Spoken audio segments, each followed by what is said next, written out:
Ես ոչ միտինգ եմ ուզում գնամ, ոչ միտինգում ելույթ եմ ուզում ունենամ, ոչ էլ ուզում եմ որևէ մեկի ելույթը լսել, ինձպես 100,000-ավոր քաղաքացիներ, ինչ որ ասվում է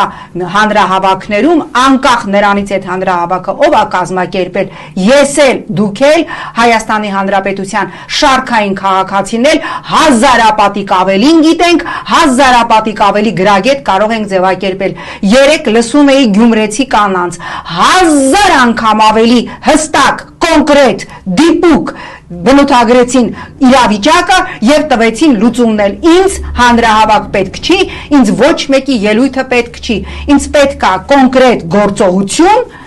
այս ռեժիմից ազատվելու համար այս պահին միակ գործողությունը որի տերը Նիկոլ Փաշինյանը չէ եւ որի պուլտը Նիկոլ Փաշինյանի ձեռքում չէ, դա անվստահության գործընթացն է, որին պետք է վերաբերել ոչ թե սենց իգնորով դե լավ հիմա